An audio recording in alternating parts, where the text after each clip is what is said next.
Hello friends, it's Atasia, and today I'm here to share with you guys a mixed media project for polymerclaytv.com.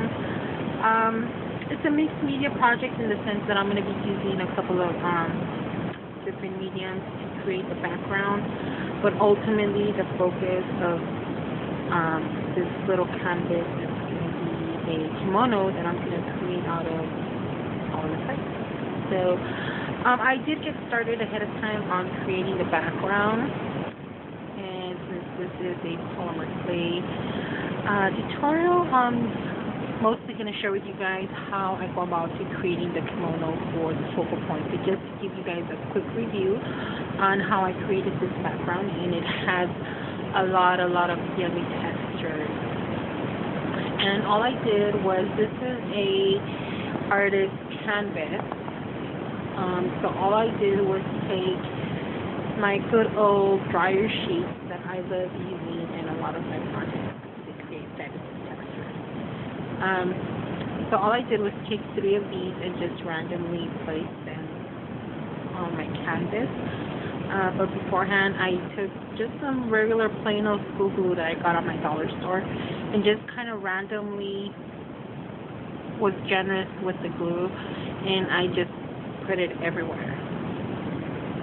And just after I did that, I placed my 3 sheets of dryer sheets, and then once they were placed to where I wanted them, I took my glue again, and again I was very generous, and I took a brush and all I did was pound the fabric down so that the fabric would adhere to the canvas.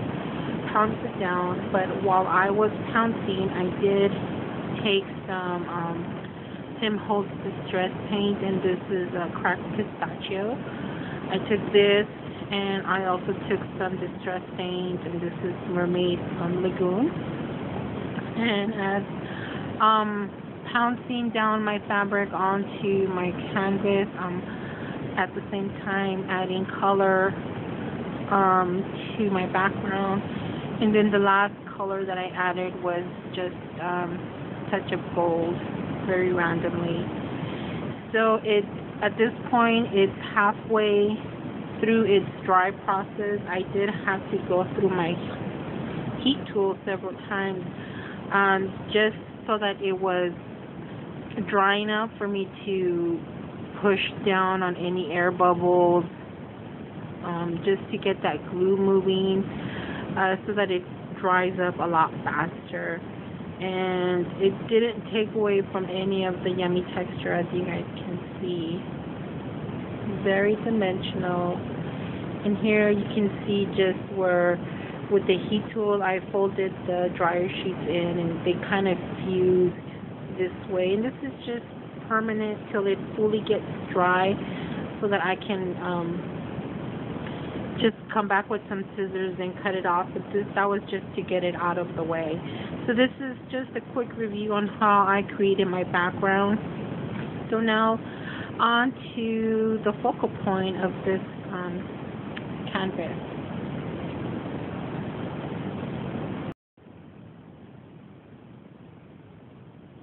Okay friends, so this next step, we're going to be using these awesome silk screens, and you can get them at the polymerclaytv.com. This one is the squiggly. So I'm going to be using this silk screen, and also what I did was I created a kimono, just very basic. They're similar to the ones I've seen on the internet, so I'm pretty sure if you guys just Google kimono, you'll find a lot of similar like this. But it's such a basic pattern, you know, to just kind of trace out, create on your own. So what I did was I made a kimono, and then I realized that this one is actually a little bit smaller than what I had thought for the size of my panel. So all I did was put it through my computer and enlarge it. So once I did that, I cut them out make sure you label your pieces if you're going to be cutting them out so that you know how to assemble it again. So now that this has been cut and taken care of, it's now time for me to go ahead and start playing with the clay. So for those of you that are first beginners to polymer clay, the first thing that you want to do is you want to condition your clay. And for the actual kimono, I'm going to be using this one. And this is by Primo. And this is Red Pearl 5259. And I'm going to be using black. Unfortunately, I got this out of my scrap bag, so I don't know exactly what brand, but it's either Primo or Fimo. So either one, it's just black. So the first thing that you do is you take your polymer clay and you condition it in your hands. For colors like this, some of them do tend to stain your hands. I really don't mind the stained hands, but you can also use gloves. So you condition your polymer clay, and then you can roll it out like such. You can roll it out. Just need some kind of circular cylinder type of tool that you just burnish it out. So that's exactly what I did with mine. I flattened mine out till it was fairly thin, and then I just kind of trimmed off the edges. So you take your silk screens, excuse me, which look like this. Right, this is one that I've beat up already and used a couple of times. So you take the shiny side, there's a shiny side and there's a dull side. So you take the shiny side and you put it on your polymer clay face down.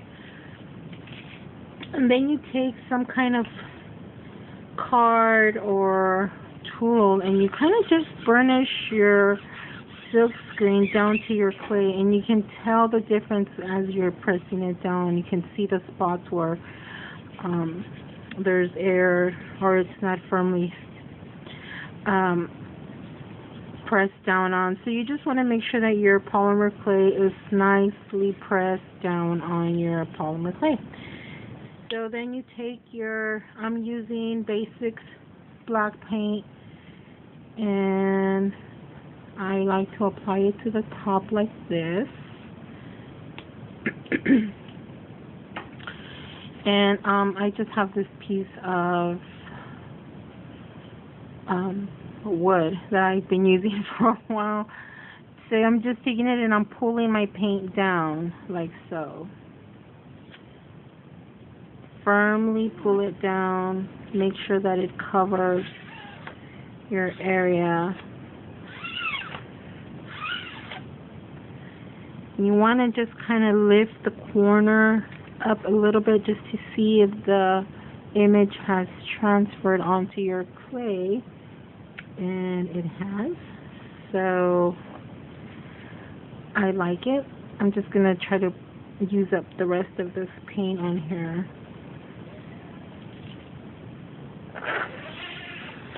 So the one thing you want to know about your silk screens is that you need to rinse them out almost immediately after you have used them, because you don't want the paint to dry up in the little nooks and crannies that it has that allow you to transfer the image. So just want to take care of them. Very different than stencils. Stencils, I don't mind leaving them with the paint, but these you actually have to rinse out really quick. So there's my leftover paint. I'm now going to remove my screen, and you can see the beautiful pattern. Oops.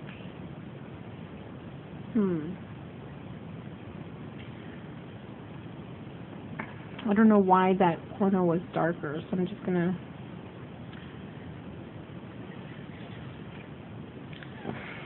hope and pray to God that I didn't miss that.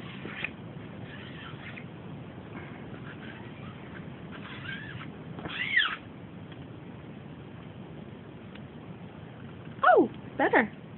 Woohoo! Okay, so I'm going to stop it here, and I'm going to go rinse my screen out really quick, and I'll be right back. Okay, so now that I have put the silk screen on my clay, and I actually allowed the acrylic paint to air dry. It took a few minutes, but I'm okay with that. The next thing I did is I took my pieces of my kimono that I had cut out, and I pressed them firmly onto my clay, just firm enough so that the paper kind of gets stuck to the clay, so that I can go ahead and use my tool and just kind of go over it like this. And this is just enough for me to be able to cut through the clay, to cut the shapes that I need out of the clay. Now, I did randomly place my pieces. I didn't all place them exactly the way the kimono is supposed to be laid out, simply because I want some kind of contrast and some kind of definition where you can tell the difference between one piece and another. So that's why I place mine randomly. And then all I've done is just taken my tool and trace the pieces out, so that now all I do is lift the clay up like so.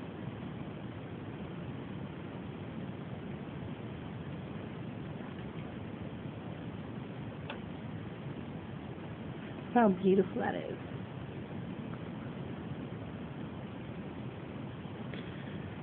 You can just leave the clay out like that and make sure it's covered, and you can use it later for a future project.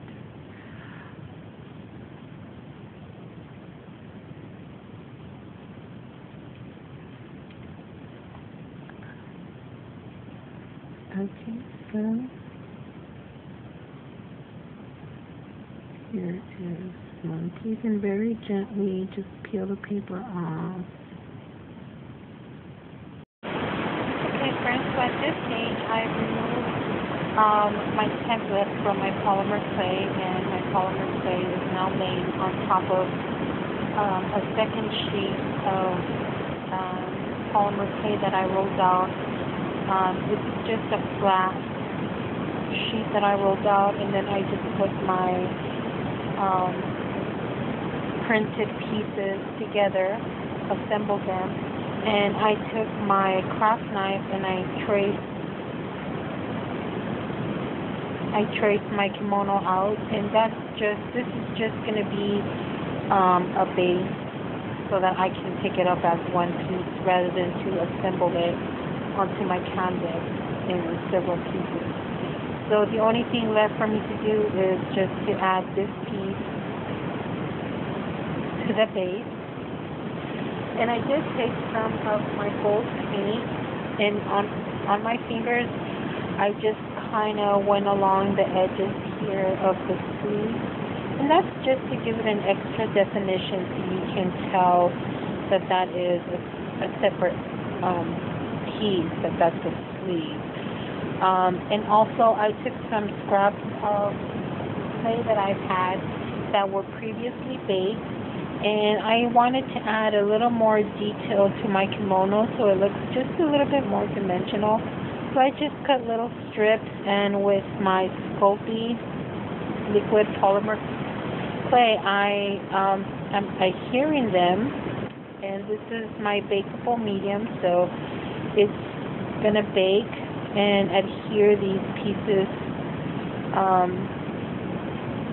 together in the baking process. So it's mounted on a tile, and this whole piece together is going to go into my oven, and I'm going to bake the entire piece as indicated in the package. So I'll be back, and while this is baking, we'll get started on a couple of other elements that I'm going to be adding to the canvas. Okay, so we'll be back. Okay, as we wait around for a few minutes while my kimono is baking, I'm going to take this time to entice you all to visit createalong.com, and you'll find there's some awesome silk screens, some molds, texture tools, all kinds of fun classes. So that is always a lot of fun.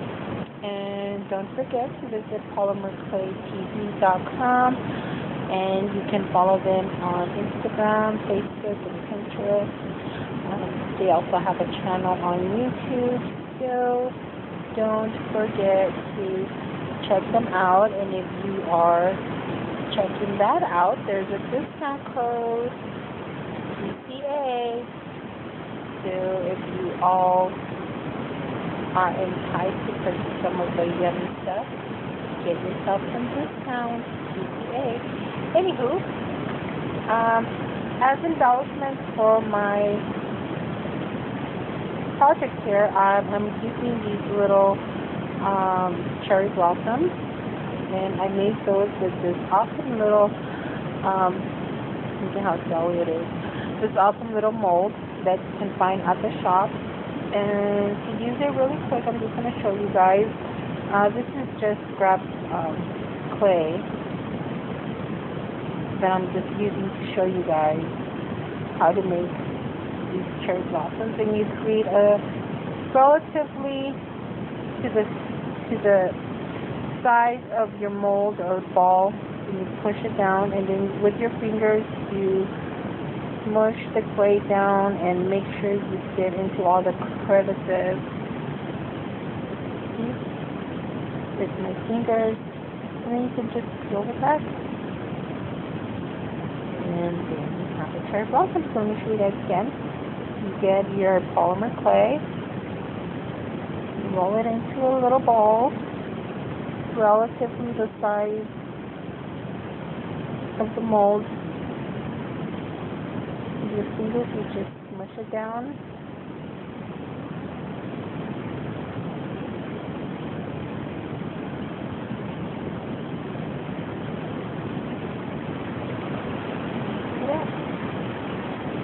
And here you can bend them and shape them and add stuff to them so that they look more realistic. Then you just bake it as per the instructions on the package. And once they're baked, you get to this stage where they're nice and hard. And all I did is that these were white like this, and with a marker,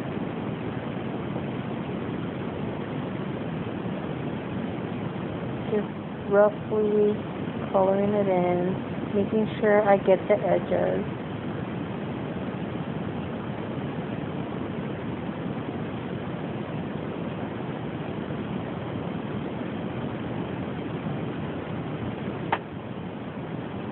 Like so.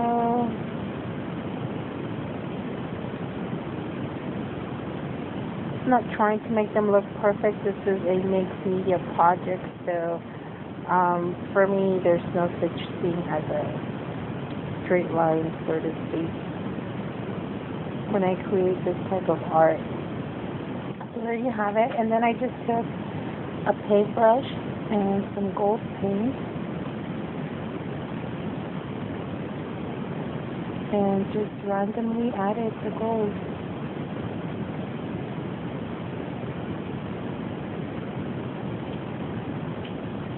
This is what you're left with. Just let them dry, let the acrylic paint dry, or you can use your heat tool, but this is basically what they look like. So again, you can find the awesome silk screen that I used for this project, and this yummy mold can be used several times with different kinds of mediums.